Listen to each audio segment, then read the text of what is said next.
ইমান ভাল লাগে মোকো এনে গীত গাবলৈ শিকাবনে বাচা প্ৰহ্লাদ গীত গাই ঘূৰি ফুৰে আমাৰ নিচিনা সন্যাসী ফকীৰহে যাৰ খাবলৈ এমুঠি অন্ন নাই যাৰ পিন্ধিবলৈ গাত বস্ত্ৰ নাই তেনেলোকেহে হৰি কীৰ্তন কৰি ভাল পায় আৰু তেনেস্থলতে তুমি হলা ত্ৰিভুৱন বিজয়ী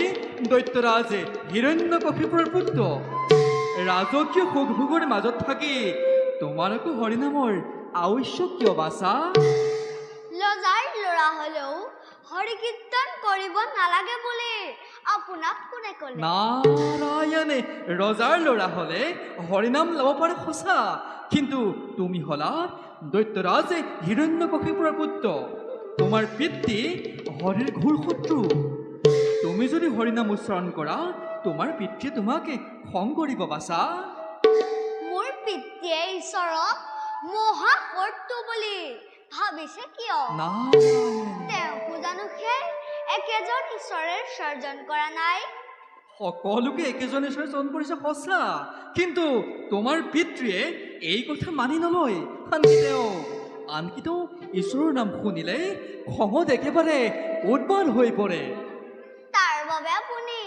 চিন্তা নকৰিব নাৰায়ণ মই মোৰ পিতৃক এই কথা কম তেওঁ মোৰ কথা নিশ্চয় শুনিব কাৰণ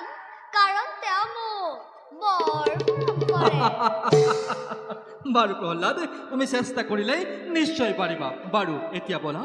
সৌ সৰোবৰৰ পাৰতে গৈ তোমাকে 2-4টা হৰিগীত শিকাই দিওঁগৈ বলা প্ৰহ্লাদ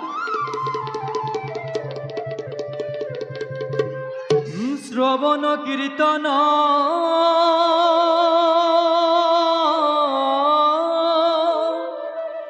স্মৰণ বিষ্ণুৰ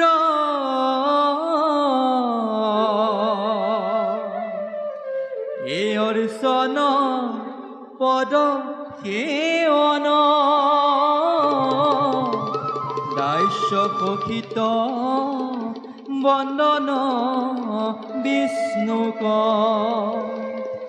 কৰিবা দেহাৰে পন কৰিবা দেহাৰে পন নাৰায়ণ নাৰায়ণ আপুনি বাৰু মোৰ আইক চিনি পায়নে নাৰায়ণ এই কথা তুমি মোক কিয় সুধিলা বাচা কাৰণ মই যেতিয়া মোৰ মাতৃৰ গৰ্ভত আছিলো তেতিয়া যেন আপোনাৰ এই শুৱলা গীত মাত আৰু বীণৰ ঝংকাৰ শুনিছিলো